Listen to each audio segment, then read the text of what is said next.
How can we be sure of our belief in a higher power, such as God? Belief in a higher power can affect a person's morals, ethics, and attitude towards others. However, the existence of a higher power can never be definitively proven. Why do so many people hold such a strong belief about this? And how can you be sure for yourself that your belief is true? Before I take this presentation any further, I need to make an important distinction. I was not investigating the existence of God or the morality of religion. I was trying to discover the reasons that people hold their belief or unbelief in a higher power. Religion is certainly a reason for a belief, but it is not the topic of this presentation. Now that the topic is understood, I can progress to my method of investigation. I use the human sciences to investigate my topic as the area of knowledge. I polled 23 classmates, all of whom were taking TOK. I gave them an anonymous survey to fill out which inquired about their belief or lack of belief in a higher power. There were 7 questions about 6 ways of knowing. All statements in this presentation apply only to the 23 classmates I polled. However, much of the information I discovered seems to apply to society in general. I asked 23 students to locate their certainty of belief on this belief scale. People rated their certainty of belief from 0 to 10, 0 being completely sure of no higher power, 5 being completely unsure agnostic, and 10 being complete belief in a higher power.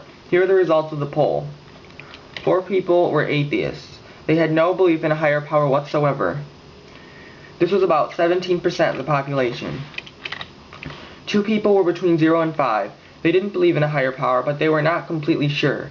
This was about 9% of the population. 2 people were agnostic. They didn't lean either way. This is where I fall on the scale too. This was about 9% of the population. 4 people were in between 5 and 10. They believed in a higher power but were not completely sure. This was about 17% of the population.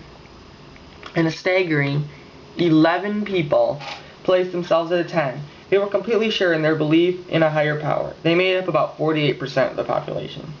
Obviously, if we count the people between 5 and 10, and the people at 10, more than half the population believed in a higher power. Why are there so many believers? Likely possibilities. Social reasons. Going to religious organizations brings people of similar beliefs together. Non-believers do not go to such organizations. Is companionship with others a reason for believing? Is parenting part of it? Are children who believe in a higher power more likely to be accepted by their parents?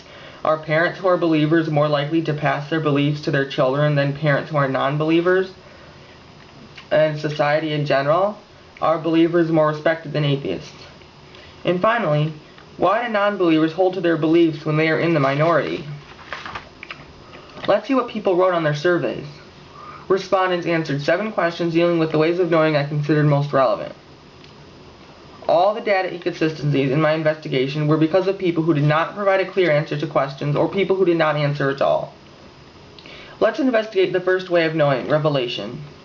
The question about revelation asked if knowledge has been revealed from a higher power. Non-believers do not believe in revelation. Most believers answered yes. So, as a whole, people who believe in a higher power believe that a higher power has given knowledge to us. Makes sense. And believers don't believe in a higher power at all, so they, of course, do not believe in revelation. Perception. How we experience the world using our senses. This question asked how people's perception of their senses supported their belief. Non-believers said they either did not trust their senses or that their senses support their lack of belief. Believers, on the other hand, felt that their senses supported their belief or that another way of knowing, intuition, was more important. Many believers perceived that the world was so complex that a higher power must have created it. Non-believers thought that there was a logical reason behind natural complexities. The influence of authority figures was important to everyone's beliefs. Non-believers either doubted authorities or did not have authority in their spiritual lives. However, all believers had strong authorities who influenced their beliefs. These were parents, friends, religious leaders, etc. Non-believers did not have a strong authority in their spiritual lives. In regard to parents, they responded that their parents encouraged them to believe anything that they wanted, or that their parents had conflicting beliefs and the student had chosen the non-believer one. Agnostic people received mixed messages from authority leaders. Both answered that they were confused and didn't know what to believe. They did not imply that they chose to be agnostic as I did.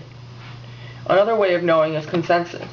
Consensus means that everyone agrees on a topic, with many scientists telling us that there is no higher power and religious leaders telling us the opposite.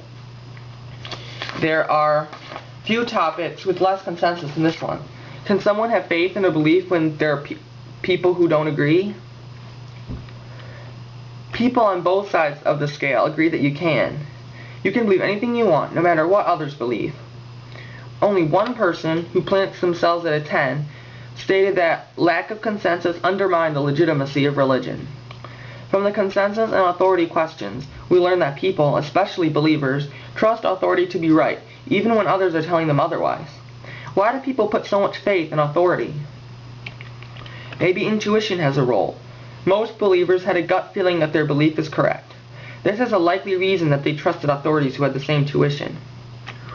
In general, believers went with their gut. They valued intuition more than perception. Non-believers did not go with their gut. They based their belief on what they perceived in the world around them. This is likely because non-believers didn't have an authority telling them what to believe, so they didn't develop the intuition of believers. They learned to observe the universe and make decisions for themselves. The believers did not need to observe so much because of their strong intuition. Which is a more reliable way of knowing, intuition or perception? It comes down to faith. How confident are people in their beliefs and the reasons for their beliefs? As expected, the people at the ends of the scale were most confident. None of the atheists had ever had religious faith. They associated the word faith with its religious connotation, not the TOK connotation. I interpreted their answer to mean that they had never doubted their faith in their non-belief. Most of the believers said that they had doubted their faith at some point in their life. They implied that doubt and subsequent renewed confidence had made their faith stronger. The agnostic people had very little faith in their beliefs. Because they received mixed messages from authority in their perception, they constantly doubted what they believed. Evidently, it is difficult to be on the fence about this issue. As for myself, I chose to be agnostic, and it's almost impossible not to take sides. So after all the analyzing of the surveys, what have I concluded about belief in a supreme being? Beliefs stem from upbringing. We believe what we have been taught. Parents who are believers are more likely to be influential in their children's spiritual beliefs. Parents who are non-believers are more likely to let their children develop beliefs for themselves. Here are some generalized statements about upbringing's influence on belief in a higher power. If teenagers develop beliefs on their own, they are likely to be non-believers. If teenagers have authority figures who tell them all different things, they are likely to be agnostic. If teenagers receive a consistent message from authority who are believers, they are likely to be believers. Another thing I concluded is that spiritual beliefs come from deep inside of us. Believers looked deep inside themselves and found intuition that supported their belief in a higher power. Non-believers looked at the world around them. Their beliefs stemmed from what they perceived. And finally, beliefs are influenced by outside forces and societal pressures. The U.S. is one of the most religious countries in the world. Businesses close on Sunday. We mention God in our national anthem, our Pledge of Allegiance, and on our currency, and our motto is, "In God We Trust." One reason that there are so many believers is that religion and spirituality are at the center of our society. Because of this, believers may feel more comfortable expressing their beliefs in public. This is consistent with my experiences. I have never considered myself religious, and I have always felt outnumbered by believers. I have also felt, many times in my life, that society discriminates against non-believers. There's another side, though, and that's where the problems of knowledge come in. One of my friends who answered 10 felt outnumbered by non-believers. She felt discriminated against in society, too. This lack of consensus about society and spirituality implies a limitation of knowledge.